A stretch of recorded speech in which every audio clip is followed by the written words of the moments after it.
Vamos a compartir un momentico la palabra de Dios, hermana Mari, y voy a pedirle que usted pueda abrir igualmente conmigo la Biblia y vamos a considerar Efesios,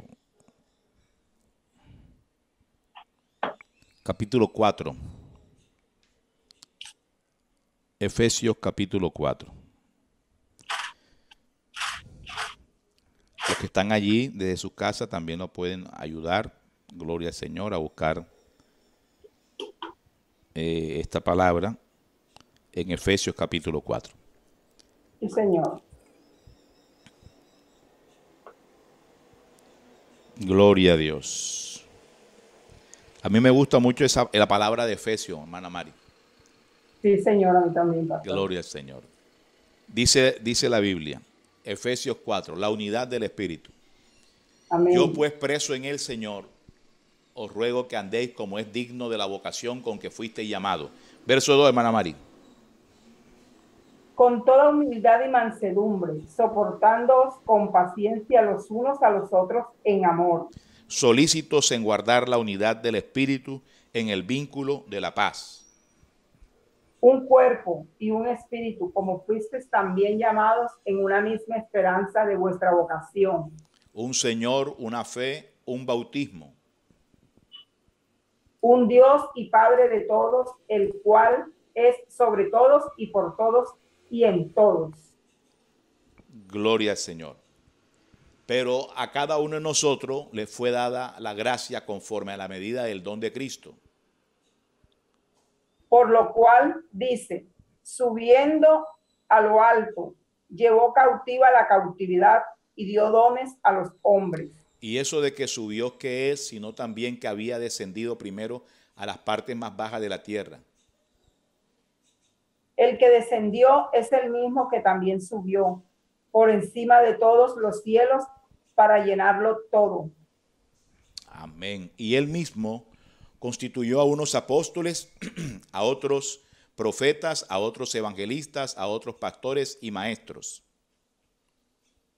A fin de perfeccionar a los santos para la obra del ministerio, para la edificación del cuerpo de Cristo. Hasta que todos lleguemos a la unidad de la fe y del conocimiento del Hijo de Dios, a un varón perfecto a la medida de la estatura de la plenitud de Cristo. Para que ya no seamos niños fluctuantes, llevados por doquiera de todo viento de doctrina, por estratagema de hombres que para engañar empleen con astucia las artimañas del error. Sino que siguiendo la verdad en amor, crezcamos en todo aquel que es la cabeza, esto es Cristo. De quien todo el cuerpo, bien concertado y unido entre sí por todas las coyunturas que ayudan mutuamente según la actividad propia de cada miembro, recibe su crecimiento para ir edificándose en amor. En amor, gloria al Señor.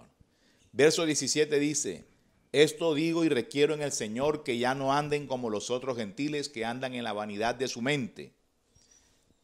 Teniendo el entendimiento entenebrecido, ajenos de la vida de Dios por la ignorancia que en ellos hay, por la dureza de su corazón. Los cuales después de que perdieron toda sensibilidad se entregaron a la lascivia para cometer con avidez toda clase de impurezas. Mas vosotros no habéis aprendido así a Cristo. Si en verdad le habéis oído y habéis sido por él enseñados conforme a la verdad que está en Jesús. En cuanto a la pasada manera de vivir, despojaos del viejo hombre, que está viciado conforme a los deseos engañosos. Y renovaos en el espíritu de vuestra mente. Y vestidos del nuevo hombre, creados según Dios, en justicia y santidad de la verdad. Por lo cual, desechando la mentira, hablad verdad cada uno con su prójimo, porque somos miembros los unos de los otros. Airaos, pero no pequéis. No se ponga el sol sobre vuestro enojo. Ni deis lugar al diablo. El que hurtaba... Léalo, hermana Mari. El que hurtaba no hurte más, sino trabaje, haciendo con sus manos lo que es bueno, para que tenga que compartir con el que padece necesidad. Ninguna palabra corrompida salga de vuestra boca, sino la que sea buena, para la necesaria edificación, a fin de dar gracia a los oyentes. y no contristéis al Espíritu Santo de Dios, con el cual fuiste sellado para el día de la redención. Quítese de ustedes toda amargura, enojo, ira, gritería, maledicencia y toda malicia. Antes sed benignos unos con otros, misericordiosos, perdonándoos unos a otros, como Dios también os perdonó a vosotros en Cristo. Gloria al Señor. Alabado sea Cristo Jesús. Este capítulo a mí me gusta muchísimo, de verdad, siempre, y he predicado muchísimo sobre él, hablando de la unidad del Espíritu. Hoy simplemente quiero dejar expresado que cuando el Espíritu Santo de Dios habita en nosotros, la actitud nuestra va a ser diferente, distinta. Quiero resaltar en este capítulo 3 cosas muy importantes de las cuales nos habla el Señor. La primera es precisamente que la unidad la produce el Espíritu Santo. Cuando nosotros estamos avivados, es porque el Espíritu Santo de Dios está en nosotros en plenitud. Nosotros podemos tener una actitud o podemos tener de pronto una forma de vivir el Evangelio sin el Espíritu Santo. Sí se puede, pero no salimos de la unidad. Es decir, ya no somos parte del cuerpo. Estamos yendo en contra muchas veces de Dios porque acomodamos la circunstancia a lo que yo creo, a lo que me parece y no a lo que el Espíritu dice. Es muy importante que nosotros seamos guiados por el Espíritu Santo. El Espíritu Santo de Dios no nos lleva al error. El Espíritu Santo nos conduce a la verdad. Pero ¿por qué muchas personas son conducidas por el error si tienen el Espíritu Santo? O sea, si una persona es un líder, si una persona es alguien que fue escogido como pastor, como ministro, como líder, si hay una persona en la iglesia que debería tener la guía de Dios, debería ser los pastores y los líderes. Pero ¿por qué muchas veces ellos o esos tipos de personas o ministros, ministerios, no tienen la guía de Dios? Porque han abandonado al Señor, porque lo han dejado a un lado, porque no están atentos a la voluntad de Dios, sino que están atentos a otras cosas. Han descuidado la oración. Escuche bien, nosotros estamos llamados a alimentarnos diariamente. Tenemos que orar. Todos los días tenemos que orar. El cristiano tiene que hacer de la oración su hábitat. Escuche bien, su hábitat. Cuando una especie del reino animal, vegetal, aún marino, terrestre o aéreo, es sacado de su hábitat, ese animal o esa especie va a morir. Porque el hábitat le da lo que requiere para poder vivir. Un claro ejemplo, por ejemplo, el pescado, el pez. El pez necesita, ¿qué hábitat necesita el pez? Desértico, necesita agua. O sea, el pez vive en el agua. Ok, perfecto. Pero no en cualquier agua. Tiene que ser un agua con las condiciones que le permita vivir. Un agua con oxígeno. No es cualquier líquido. Entonces, el hábitat tiene que tener unas condiciones. La oración es el hábitat nuestro. Para que nosotros podamos vivir bien como cristianos, tenemos que entender que la oración es nuestro hábitat. Debe ser entendido así. Una persona, usted agarra, por favor, usted agarra una planta que sea de clima frío y usted lo trae al clima templado, el clima como el clima nuestro. ¿Qué va a pasar con esa planta? Usted la trae de allá, lista, la arranca, ¿verdad? La planta en el lugar del clima templado, lo coloca ahí, ¿usted qué cree que va a pasar?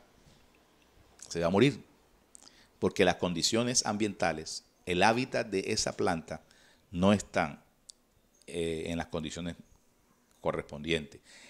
El hábitat de él es clima frío, necesita clima frío, pero no un clima frío, escuche bien, que posiblemente sea helado, porque el helado puede ser contraproducente.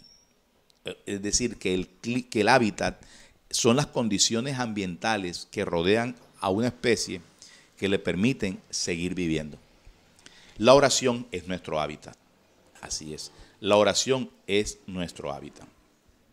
Hace muchos años predicaba este mensaje y enseñábamos sobre el hábitat nuestro. Nosotros no estamos para vivir de pronto en condiciones extremas de frío.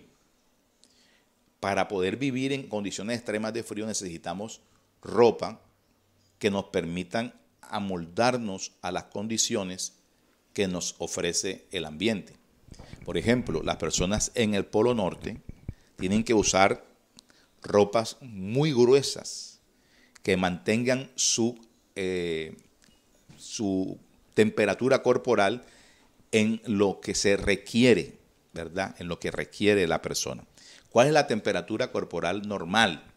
Estamos hablando entre 36,8 y 37,3, algo así. Esa es la temperatura normal del cuerpo. Y nosotros necesitamos entonces mantener el cuerpo en una temperatura que él pueda sobrevivir. Los buzos entran a profundidades muy hondas, muy hondas de verdad, en el agua, en el mar, y allá las condiciones son de mucho frío y presión. Entonces, el ser humano allá abajo no puede vivir, ni puede estar. La única manera de que esté allá es utilizando ropa que le acondicione su cuerpo para poder soportar las cantidades de frío allí en las profundidades del mar, pero también de algunos elementos que le ayuden para su respiración.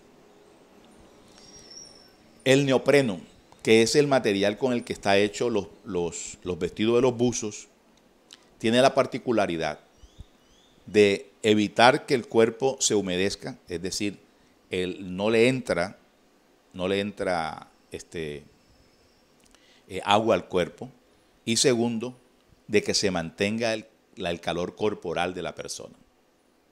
Esas son las dos funciones que cumple el vestido de los buzos.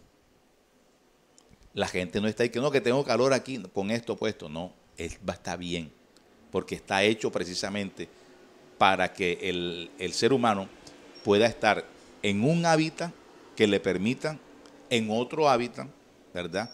Que le permita estar en un hábitat distinto, acondicionado para ello. La oración es eso. Nosotros estamos viviendo en un mundo. Ese no es el hábitat nuestro, no señor, porque nosotros no somos de este mundo. Ya Dios a nosotros nos cambió. Entonces nosotros necesitamos el hábitat nuestro. ¿Cuál es el hábitat nuestro? La espiritualidad que Dios ofrece. Toda la espiritualidad que Dios ofrece. O sea, toda una esfera que nosotros podemos traer a esta tierra a través de la oración. La comunión con Dios genera ese hábitat.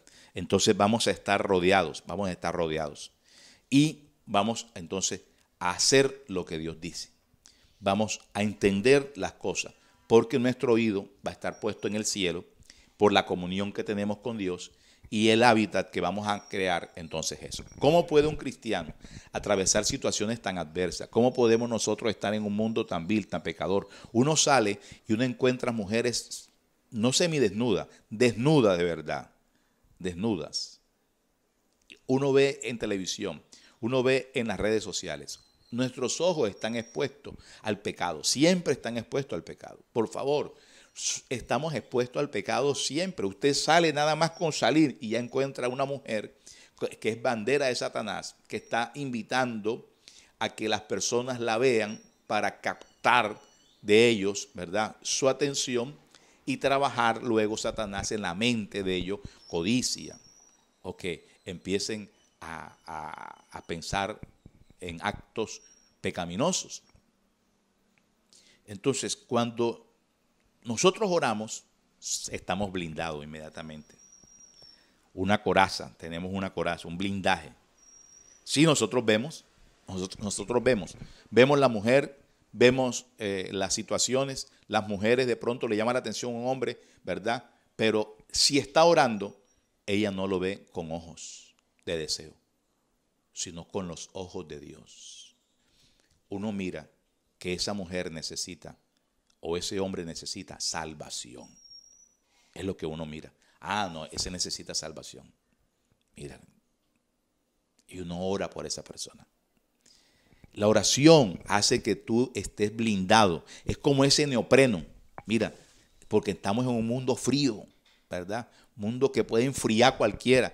El neopreno, te pones en la oración, es como si te pusiera el vestido de neopreno de los buzos y puedes entrar a los lugares más fríos que tú vas a estar calientita siempre, calientito siempre, va a estar bien con el ambiente que tu cuerpo necesita, aún en lugares hostiles.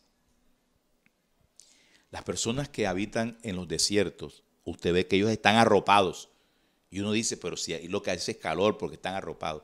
Ah, porque las vestiduras esas tienen la particularidad de tener porosidad que permiten que pase el aire. Ellos se cubren del sol, pero las telas son telas especiales que permiten que entre el aire. Y entonces se sienten frescos. Uno ve a la gente esa arropada en el desierto. Usted lo ve que están todos arropados con uno en el desierto, uno dice en el calor, no, entre menos ropa es mejor. No, lo que pasa es que el inclemente sol allá es el que genera daño. Y ellos se protegen del sol, pero están ventilados sus cuerpos. Quiero llamar la atención por eso que el cristiano debe orar, porque si el cristiano no ora, créalo que se va a morir. Se va a morir como creyente, se muere. O sea, su vida espiritual fallece. Es necesario entonces que nosotros estemos avivados. Por eso necesitamos de oración, permanente oración, todos los días. Necesitamos que el cuerpo funcione en esa unidad. ¿Por qué cree usted que un creyente coge rabia contra otro hermano? ¿Por qué cree usted que pastores le tienen rabia a las ovejas o ovejas le tienen rabia al pastor? ¿Por qué cree usted que hay gente con corazones llenos de resentimiento, amargura contra la misma iglesia? Todo lo que la iglesia hace le fastidia, le patea. Esas son personas que no están orando, están muertas, se murieron. Porque el inclemente mundo las absorbió. Y cuando digo el mundo, escuche bien, a veces nosotros pensamos que el pecado nada más es fornicar, adulterar, matar. Escuchaba al pastor Néstor Blanco decir, la gente se sorprende cuando alguien peca, pero cuando alguien peca por fornicación o adulterio. Porque cuando alguien le pregunta a otro, mira, fulano cayó, la gente pregunta, ¿y con quién? Nadie dice, y eso lo reflexionaba, es verdad, porque nadie dice, alguien cayó por mentira. Y la mentira está siempre en nuestros labios. Por favor, permanentemente, tú tienes la oportunidad de decir la verdad o decir la mentira. Siempre. Y muchas veces se escoge la mentira. Ah, porque es pequeña. Porque nada más lo digo ahora y ya y salgo de eso. No. Nosotros tenemos que ser íntegros delante de los ojos de Dios. No de los hombres, sino de Dios. ¿Qué sucede? Que el pecado lo hemos clasificado, lo llevamos clasificado. Y el pecado no está determinado qué es pecado por la sociedad, porque la sociedad no determina lo que es pecado. Antes, por el contrario, la sociedad está avalando el pecado con leyes. Pero ¿quién determina lo que es pecado? El Señor en su palabra. El Señor determina lo que es pecado. Y ahí está. Los mentirosos no heredarán el reino de Dios, por favor. Eso es pecado. Pero nadie cae por mentira. Pero ¿cuántos ya han caído? ¿Cuántos ya han caído hace rato? Y se montan en los púlpitos y son mentirosos. Pero no, como una mentira así, no, eso no tiene nada. Dios sabe que yo lo busco a Él y que yo lo amo a Él. No, Señor. No, Señor. O cuando miras a una mujer, porque nada más porque tus ojos, los tienes todavía ahí. Los tienes ahí puestos todavía. Pero se fueron. Pero tus ojos están ahí. Pero ellos se fueron detrás de una mujer. Detrás de un hombre de pronto. Detrás de la codicia de algo. Codiciaste algo. Tuviste envidia. Y mire, la envidia es algo que es muy feo. Y nosotros aprendimos recientemente, ¿verdad? Que cuando una persona entra en envidia es porque, hombre, ha abandonado el altar. Pero fíjese usted que la envidia, ¿qué es la envidia, por ejemplo? ¿Qué es la envidia? Las personas piensan, y muchos hasta tienen errado el concepto, envidia es desear lo que el otro tiene. O es el pedir lo que otro tiene. No, porque seguro que hay personas que tienen algo que a mí me gustaría tener, de verdad, me gustaría tener eso. Pero el problema es que a mí me incomode y yo camine mal o yo ande mal porque lo que otro tiene me fastidia a mí. Eso sí está mal. Eso está muy mal. Me fastidia porque él lo tiene y yo no lo tengo. Tomo rabia con que él lo posea y yo no lo posea. Eso es diferente. Eso es diferente. ¿Por qué se debe todo esto? Porque no hay oración. Entonces nosotros morimos lentamente y no nos damos cuenta. Nadie cae de la noche a la mañana. No, las caídas son paulatinas.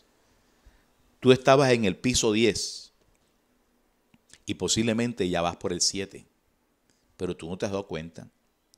¿Por qué? Precisamente por el engaño de Satanás. El pecado nos engaña a nosotros. Por eso es importante mantenernos en la unidad del Espíritu, porque la unidad del Espíritu es Él el que produce la unidad, no nosotros, es Él. Porque si estamos en el Espíritu, entonces Él va a tener control de nuestras emociones y nos va a hacer sentir y nos va a hablar y vamos a estar prestos a escucharlo cuando nos corrija, cuando nos diga lo que tengamos que hacer. Hoy, amado, quiero invitarlos a todos a que oremos, a que nos mantengamos en el hábitat correspondiente. Para poder vivir en este mundo necesitamos oración. De verdad. Un trabajador necesita oración.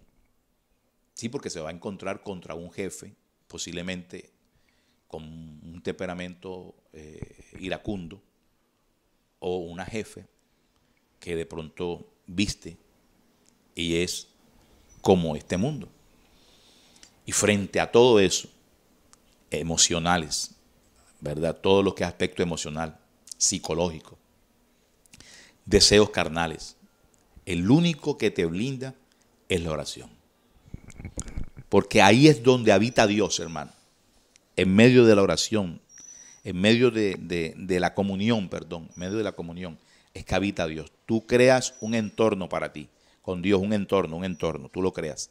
A través de la oración, un entorno. Ora, Señor, ayúdame, Padre Celestial. Señor, voy a salir, quiero llevar alabanza en mi boca. Dios, hoy fue bonito el devocional que tuvimos. Oré, intercedí, pedí por aquellas personas. Me recordaste a alguien por el cual orar. Pusiste en mi corazón que orara por esta persona. Leí la Biblia. Qué bonito poder leer la Biblia. Me voy a ir en el bus, voy a ir leyendo la Biblia. Voy a escuchar alabanzas, voy a estar atento, voy a purificarme cada día. Voy a purificar mis ojos, voy a purificar mis oídos, mis ojos que vean cosas santas. No quiero ver perversidades, Dios bendito, ni quiero que se aniden en mi corazón ni en mi mente, ni en mi corazón ni en mi mente. Y eso, cuando estás orando así, mira, tu vida va a cambiar por completo. De verdad. Cuidado, con el hábitat. El hábitat es el lugar, el sitio donde vive la especie. ¿Ok? Nosotros estamos en este mundo, pero nosotros no habitamos en este mundo. Nosotros habitamos en la presencia de Dios. Por eso necesitamos la oración para mantenernos en la presencia de Dios. Pero no, escuche bien, no confunda orar con ponerse de rodillas, ni confunda orar con lanzar palabras y decir cosas que mencionen a Dios. No, tenemos que cultivar nuestro espacio de oración, de verdad, nuestro espacio de oración. Es la única forma. Hace muchos años yo prediqué este mensaje y este mensaje está en audio, en cassette. Y tenemos más de como 1000 cassettes, 1200 cassettes. Más de 1200 cassettes. Existen todavía.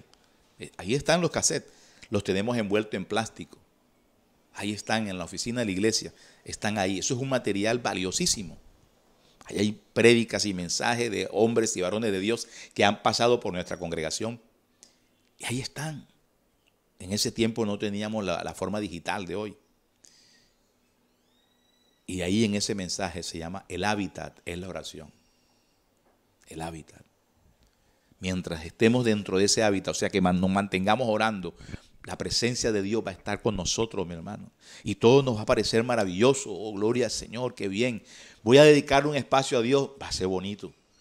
Voy a leer la Biblia, va a ser hermoso, hermoso. Voy a tener un encuentro con Dios hoy, bendito sea el Señor. Algo va a salir de ese encuentro, hermano. ¿Usted cree que de los encuentros con Dios no sale algo? Claro que sale algo. Pero si yo no estoy en la búsqueda, como flor me marchito, como hierba me seco. Amados, como ser humano, aún nos podemos morir. Porque estamos locos, porque no tenemos el raciocinio de Dios. Y el raciocinio de Dios me gusta, porque el raciocinio de Dios involucra fe. Es diferente al raciocinio humano. Por favor, vamos a orar para que nos mantengamos en la unidad del Espíritu. Y la única forma es que estemos orando. El texto bíblico del verso 17 de Efesios 4, creo que es el verso bíblico que más he predicado yo. Esto requiero en el Señor. ¿Qué requiero? Dice Pablo. Que no andes como los otros gentiles, que andan en la vanidad de su mente, entenebrecidos, lejos de la vida de Dios. Así es, amado. Eso sucede cuando dejamos de orar. Ya vivimos lejos de la vida de Dios. Ya no nos interesa la vida de Dios. El concepto de Dios ya no nos interesa, sino simplemente buscar lo mío, lo que yo quiero. Pero no le hemos preguntado a Dios si eso es lo que Dios quiere. ¿Sabe una cosa? Que muchas personas le tienen miedo a la respuesta que Dios pueda darle a su petición. Porque muchas peticiones vienen en un paquete. O sea, la petición es presentada en un paquete que parece que fuera santo y que fuera de Dios. Pero cuando Dios destapa el paquete, se da cuenta. Ahí lo que hay es deseo vivo. Y hay muchas personas que le da miedo. Y por eso no consultan. Por eso nunca piden consejo, sino que hacen las cosas. Y ellos oran y dicen, no, ya yo le oré a Dios. Pero es que Dios no responde. Pero ellos ya oraron. Y ellos, como ya oraron, creen que ya se lo dejaron a Dios y Dios lo va a respaldar. No, señor. Acércate a donde el pastor, donde el líder, donde el consejero tuyo. Busca a alguien, a cualquiera, por favor. Que tenga, por favor, pero si vas a buscar a alguien, que tenga estatura espiritual. No estoy diciendo que tenga charreteras denominacionales. No. El apóstol, no sé qué cosa. No, nada de eso. Gente en la iglesia que tenga fruto. Personas que tengan fruto. Que uno vea que ese hombre, esa mujer tiene fruto. Pregúntele a ella. Pregúntele, por favor. Mira, lo que pasa es que hay un hombre que me está molestando. dijo una mujer, me está molestando un hombre. Y él me agrada, y él me trata bonito. Me trata bonito. Miren, dijo dos cosas que le convenían. Pero, y él es cristiano, es creyente.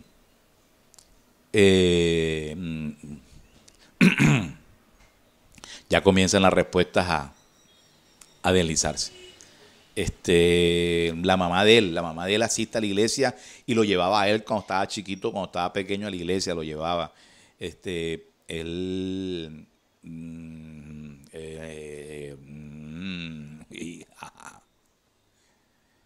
Pero a veces somos así. En la mente de esa mujer dice, yo lo cambio. No, yo lo cambio. ¿Tú sabes lo que es tú entregarle tu vida que te has guardado para Dios? Entregársela a una persona que no conoce al Señor. A una persona que va a ser piedra de tropiezo para ti. No estás orando. Porque si tú estuvieras orando, tuvieras la paz de Dios. No te desesperes. No te desesperes. ¿Sabe que esto es repetitivo? Porque le estoy hablando de una mujer, pero le puedo hablar de un hombre, le puedo hablar de un joven. Todos y cada uno de nosotros tenemos peticiones que le hacemos a Dios y se la forramos. La petición se la forramos en un papel de santidad, en un papel de como si fuera algo de Dios. Pero cuando tú destapas, tú dices, no, ¿cómo vas a meter esto? ¿Cómo Dios te va a probar esto? No. Yo recuerdo una vez un varón quería obtener una respuesta, porque una persona se acerca a un ministro, pastor, consejero, buscando respuesta. Y él quería tener una respuesta, pero no quería tener la respuesta de Dios, sino la respuesta que él quería oír. Así que fue donde mí y él me habló mentiras. Y yo le respondí conforme a sus mentiras. Es decir, que el consejo que yo le di no fue el consejo que Dios quería que él obedeciera. Yo le hablé conforme a sus mentiras, le hablé. Pero Dios es grande. ¿Sabe por qué? Porque este hombre no pudo decidir conforme lo que yo le había dicho, porque él había fabricado esa respuesta que quería oír de mí, diciéndome mentiras.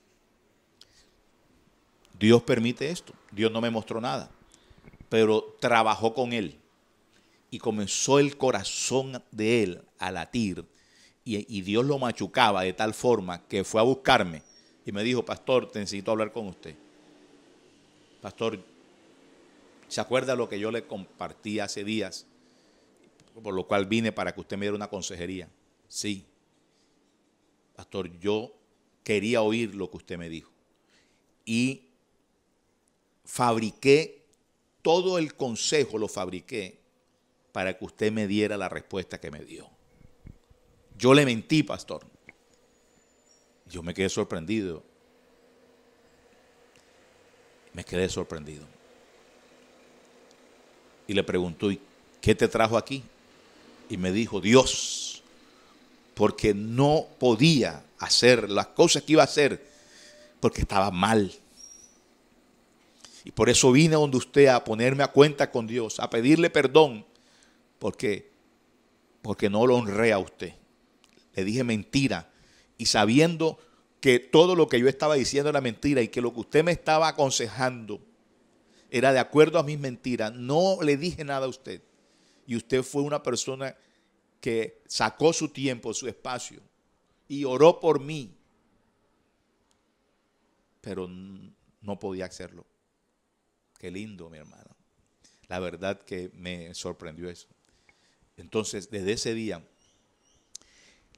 que empecé a orarle a Dios y a pedirle a Dios, Señor, hay muchas personas así que llegan a buscar un consejo, pero tienen en su corazón el deseo de escuchar lo que quieren.